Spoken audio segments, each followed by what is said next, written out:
दुनिया भर में डॉक्टर एमएजी का नाम चमकाने वाली एक बेटी अब देश के होनहार जैवलिन थ्रो खिलाड़ियों को तैयार करेगी। जी हां, हम बात कर रहे हैं अंतर्राष्ट्रीय जैवलिन थ्रो महिला खिलाड़ी सत ब्रह्मचारी सेवादार गुरप्रीत कौर इंसान की। इस अंतर्राष्ट्रीय होनहार खिलाड़ी की शानदार उपलब्धियों और बेहतरीन खेल शैली की बदौलत भारतीय खेल प्राधिकरण साई ने केन्या में होने वाली वर्ल्ड जूनियर एथलेटिक्स चैंपियनशिप में भाग लेने वाली भारतीय जैवलिन थ्रो टीम की कोच नियुक्त किया है। बता दें कि गुरप्रीत कौर इंसान 23 जुलाई से 15 अगस्त तक पटियाला में आयोजित होने वाले कैंप में भारतीय टीम को प्रशिक्षण देगी। इस बड़ी उपलब्धि पर जब सतब्रह्मचारी सेवादार गुरप्रीत कौर इंसान से बातचीत की गई, उन्होंने क्या कुछ कहा, आप भी सुने। बात कर रहे हैं हम, गुरप्रीत जी हमारे साथ हैं जो जैवलिन थ्रो में बखूबी उन्होंने अपने जो नए नए कीर्तिमान स्थापित किए, उनसे बातचीत कर लेते हैं। तो गुरप्रीत जी, सबसे पहले तो आपका बहुत बहुत स्वागत है। Thank you. आज आपने मतलब जो अचीवमेंट हासिल की है वर्ल्ड इंडिया एथलेटिक्स चैंपियनशिप में जो जूनियर होने जा रही है, उसमें बतौर आपका जो है सिलेक्शन हुआ है कोच, कितनी बड़ी खुशी है? सर ऑफ कोर्स बहुत खुशी की बात है, क्योंकि सर अगर खेलने की बात करें कि एज अ प्लेयर बात करें तो हर खिलाड़ी का सपना होता है कि वो देश के लिए खेले, वो इंडिया के लिए खेले। और अगर कोचिंग फील्ड की बात करें तो हर कोच का सपना होता है कि वो इंडिया टीम को ट्रेन करे।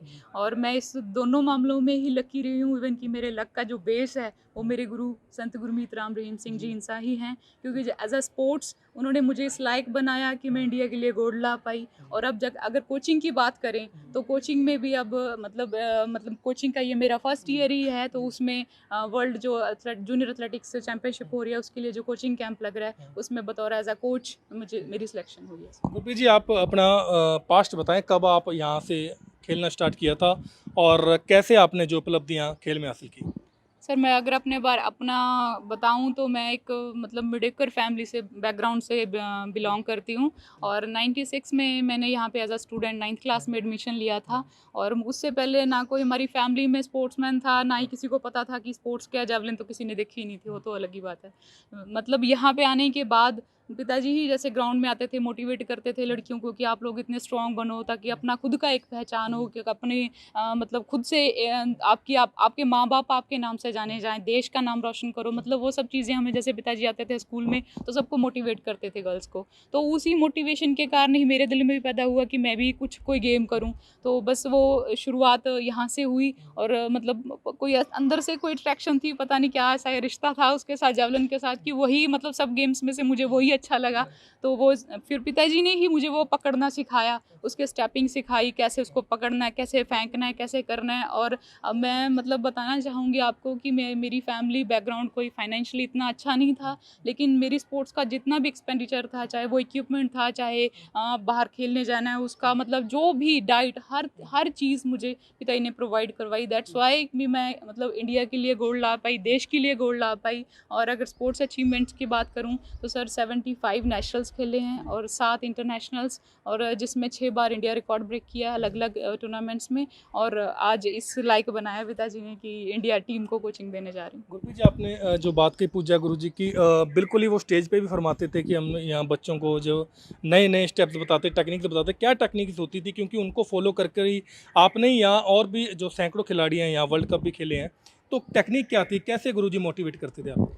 सर मैं अगर ये कहना चाहूँ, अगर एक सिंपल लाइन में कहूँ, today and ever I can say with proud that my coach is the best coach of the world. क्योंकि उस टाइम जब हम छोटे थे, मैं जूनियर थी सर, हमें पिताजी आते ग्राउंड में मतलब बैठ के बताते कि बेटा ऐसे इस चीज़ को ऐसे फोल्ड करना है, ऐसे ये स्टेपिंग है, मतलब जो भी स्पेसिफिक टेक्निक्स होती थी वो बताते थे। तो मतलब आपको एक छोटा सा एग्जाम्पल देना चाहूँगी सर। मुझे जैसे जैवलिन में हमें पहले होल्ड करके हम रनवे लेते हैं, तो इंडिया में हर कोई मतलब शोल्डर के ऊपर यहाँ से पकड़ता था, होल्ड करता था। तो मुझे पिताजी ने बोला कि बेटा इधर से होल्ड किया कर। मैं जी पिताजी। तो मतलब उधर से होल्ड करना पिताजी ने सिखाया, जैसे कैरी किया। तो मेरा सब मजाक उड़ाते थे जब मैं बाहर जाती थी कि तू क्या कर रही, तू सबसे अलग कर रही है। मैं तो यही करूँगी। और आप मानोगे नहीं कि 3 महीने बाद ये फेडरेशन ने रूल बना दिया कि जो यहाँ से पकड़ेगा वो फाउल है। जिसकी प्रैक्टिस मुझे मतलब एडवांस में पिताजी ने करवा दी, बाकी सब उस वक्त फ्लैट और मेरे को कोई फ़र्क ही नहीं पड़ा कि रूल चेंज हुए हैं, क्योंकि वो एडवांस में ही पिताजी ने बता दी थी। और बहुत सारी बातें ऐसे थी सर कि जैसे टेक्निकली जो गेम की या मेरे इवेंट की जेवलिन की बातें थी कि जेवलिन को बैलेंस कैसे करना है, अगर कोई पॉइंट नहीं दे रही, फाउल दे रही है, तो उसको कैसे अवॉइड करना है। तो ये चीज़ या फिर कॉम्पिटिटर कई बार वो ग्रिप हिला देते हैं, यहाँ उसका बैलेंस पॉइंट होता है। तो ये चीज़ मुझे जब मैं छोटी थी तब पिताजी ने बताई कि बेटा उसको बैलेंस कैसे करना है, ये चीज़। और मतलब एक क्यूरियोसिटी होती है ना, उसी के चलते मैंने जो इंडिया कैंप में इंडिया कोच थे उनसे, इवन कि जो फॉरेन से मतलब अब्रॉड से जैसे आते हैं फॉरेनर कोचेस आते हैं, उनसे भी पूछी कि सर अगर ऐसा हो तो कैसे करेंगे।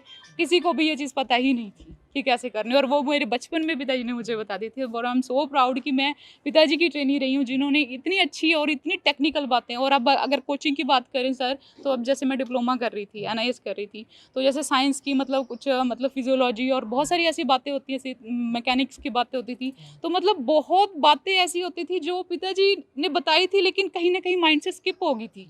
मतलब क्योंकि इतने साल 20 साल स्पोर्ट्स किया, तो बहुत सारी बातें, ह्यूमन बीइंग है, सब तो माइंड में नहीं रहती। लेकिन जैसे ही वो प्रोफेसर या मतलब साइंटिस्ट बात बताते तो एकदम से माइंड में स्ट्रक होता, ये तो पिताजी ने बताया था।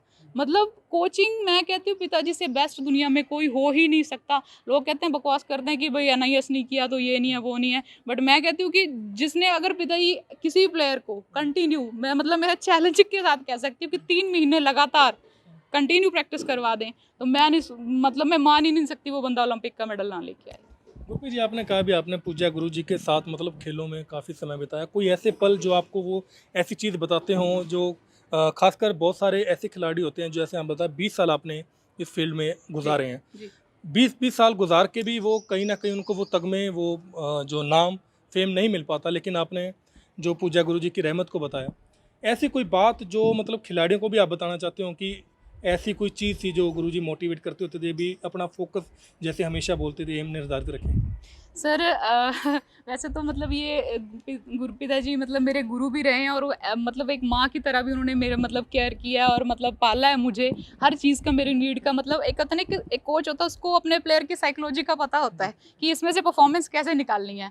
तो मतलब पिताजी भी ऐसे था सर। एक छोटा सा आपको इसे बताना चाहूँगी एक वाक्य कि मेरा फर्स्ट नेशनल था सर। तो यहाँ पिताजी ने बोला कि भाई इवन कि मेरा 30.10 मीटर था फर्स्ट जो नेशनल था, स्कूल नेशनल बैंगलोर 97 में।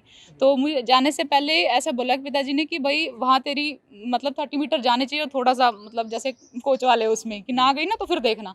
तो मैं जी पिताजी, और वहाँ गए, हमें 6 थ्रोज मिलते हैं सर नेशनल पे, और मेरे 5 थ्रो हो गए और मेरी 28 पॉइंट समथिंग ऐसे लगे। और मुझे दिखे पिताजी वही शेर जैसे कि जाके बोलेंगे भी तेरी लगी क्यों नहीं, क्योंकि पिताजी कभी भी मेडल को प्रेफरेंस नहीं देते थे। और एक कोच की सबसे बड़ी क्वालिटी यही होती है कि वो अपने एथलीट की परफॉर्मेंस को मतलब प्रेफर करता, ना कि उसके मेडल को। और पिताजी ने कभी मेरे मेडल को प्रेफरेंस दी ही नहीं थी, हमेशा मेरी परफॉर्मेंस पूछते थे कि तेरी परफॉर्मेंस क्या आई है। तो उस नेशनल की बात करें तो मतलब 5 थ्रो हो गए, तो वह पिताजी हाई लास्ट रह गया, मैं तो वापस नहीं जाने वाली अगर मेरी उतनी ना लगी तो थ्रो। और आप मानोगे मेरी लास्ट थ्रो जो थी वो 30.10 कितना होता है, सिर्फ इतना 30.10। और चलो मुझे कोई पता नहीं मेरा मेडल आ गया या क्या होगा, तो बाद में जब अनाउंसमेंट हुई तो पता चला कि मेरा गोल्ड आ गया।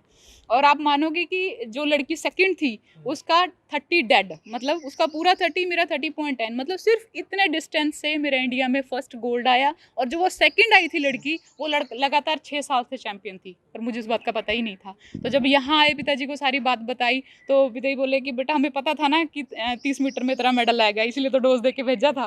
तो मतलब ऐसी बहुत सारी बातें हैं। मतलब जब मैं जूनियर थी तो पिताजी ने मुझे कभी ऐसा नहीं कहा कि बेटा डरना है बाहर जाके, बस ये याद रखो कि तुम कौन हो, भी मालिक के बच्चे, और मालिक हमेशा साथ है, मेडिटेशन करते रहो और अपने पे फोकस रखो, अपने एम पे फोकस रखो। तो मैं जूनियर थी, सीनियर नेशनल खेलने गए, तो चेन्नई में हमारा SSR स्टेडियम के सामने ही मस्जिद है। तो मतलब इतना, क्योंकि वहाँ तब सिडनी ओलंपिक्स के फाइनल ट्रायल्स थे, तो बहुत ज़्यादा वहाँ पे मीडिया और सब मतलब भीड़ बहुत ज़्यादा थी। तो जैसे ही सर स्टार्ट हुआ, तो मैं बोला डर भी लगा क्योंकि सब सीनियर थे, सबसे छोटी उस कंपटीशन में मैं थी सर, सीनियर में। तो जैसे ही जेवलिन स्टार्ट की ना, नारा लगा के, जैसे जो भी मतलब प्रेयर बोलते हैं हम बोल के, तो अजान आई, मतलब वो जो होते हैं ना अल्लाहू अकबर बोलते हैं जो होते हैं, तो वो आवाज़ पिताजी की थी। पिताजी की आवाज़ में। और उसके बाद मुझे नहीं पता कितने कैमरे मेरे पे फोकस हैं, क्या मेरे पे हुटिंग हो रही है, क्या हो रहा है, आई डोंट नो, कुछ भी नहीं पता चला। और तब मतलब सीनियर नेशनल पे जूनियर होते हुए पिताजी की रहमत से मेरा गोल्ड आया सर।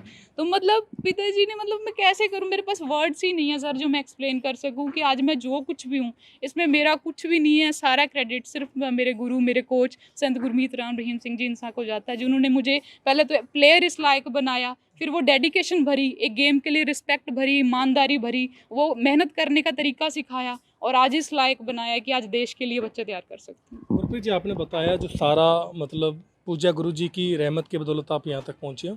अब आप खिलाड़ी बनकर, जैसे आपने बताया कि 97 में आए थे, अब आप देश का नेतृत्व करेंगे, यानी कि देश के बच्चों के भविष्य को संवारेंगे। उनको टेक्निक्स कौन सी गुरुजी वाली बताएंगे या अपनी कोई ऐसी टेक्निक्स बताएंगे कि किस तरीके से उनको तैयार करेंगे? सर मैंने 20 साल में, आप मानोगे नहीं कि जो प्लेयर होता है ना, जब उसके माइंड में क्यूरियोसिटी होती है तो वो, मतलब मैंने बहुत सारे एक्सपेरिमेंट भी किए हैं। जैन जुलजनी है, मतलब वर्ल्ड लेवल के जितने भी हैं उनसे मिली भी हूँ, उनसे मतलब इंटरव्यूज़ मतलब उनके देखे, उनकी टेक्निक्स देखी। लेकिन सच बताऊँ, मतलब ये इसलिए नहीं कि लोग जैसे कहते हैं ना कि अंधविश्वास, अंधविश्वास नहीं है, ये रियलिटी है कि जो टेक्निक्स हमें पिताजी ने बताई है उससे बेटर कुछ है ही नहीं। और हाँ ठीक है, उसको मॉडर्न तरीके से थोड़ा सा, मतलब जैसा आज का टाइम है मतलब अकॉर्डिंग, बट बेस वही है जो पिताजी ने हमें करवाया था। तो वही चीज़ को ही मैं आगे ऑफकोर्स लेके जाऊंगी, ताकि पिताजी का भी यही सपना है कि देश का नाम रोशन हो, देश के लिए मेडल आए, और जो मेरे कोच का सपना है ऑब्वियसली वो मेरा सपना है सर। दर्शकों को ये भी बता दें, विदेशों में कहाँ कहाँ आप अपने अचीवमेंट हासिल किए, कहाँ कहाँ खेल के आए? सर सिंगापुर, नेपाल और श्रीलंका, और 4-5 इंटरनेशनल यही इंडिया में हुए थे, गुवाहाटी, बना पूना, दिल्ली, और मतलब ऐसे। खिलाड़ियों को संदेश क्या देंगे आखिरी में, क्योंकि बहुत से खिलाड़ी आजकल जो है नशों का सेवन करते हैं, वो तमाम चीज़ें लेकर जो है आर्टिफिशियल डुप्लीकेसी लेके जो अपने शरीर पे इम्प्लीमेंट करते हैं। लेकिन यहाँ की अगर बात की जाए तो कैसा माहौल रहता है, और आगे बच्चों का आप क्या भविष्य संवारेंगे, कैसे संवारेंगे? सर पता है क्या होता है, ये आज के टाइम की सबसे कहते हैं ना कि माइनस पॉइंट है। मतलब प्लेयर हर कोई शॉर्टकट चाहता है, उसको तक कि मैं जल्दी परफॉर्मेंस दे दूं, उस चक्कर में वो अपने शरीर के साथ ही खिलवाड़ कर बैठता है, उसको पता ही नहीं होता। ठीक है, स्टेरॉइड से आप एक बार परफॉर्मेंस दे देंगे, एक बार आप स्टार बन जाएंगे, लेकिन उसके बाद आपको लाइफ भी तो लीड करनी है।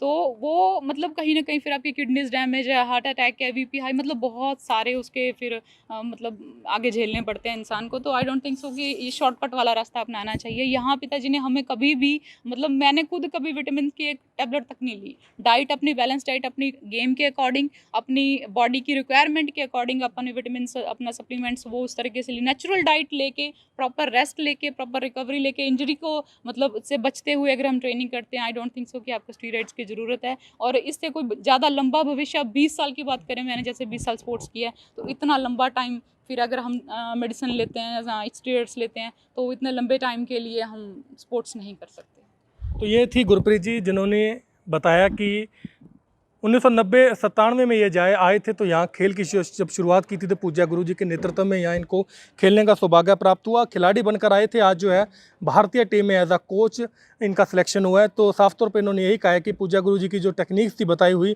वही उनको देख रेख करते हुए, उस पर इम्प्लीमेंट करते हुए आज ये इस मुकाम पर पहुँची हैं। इस बीर जस्सी के साथ रविंद्र रियाज, सच कहूँ। देश विदेश की तमाम खबरों से जुड़े रहने के लिए सब्सक्राइब करें सच कहूँ, और बेल आइकन प्रेस करके पाएं हर लेटेस्ट अपडेट सबसे पहले।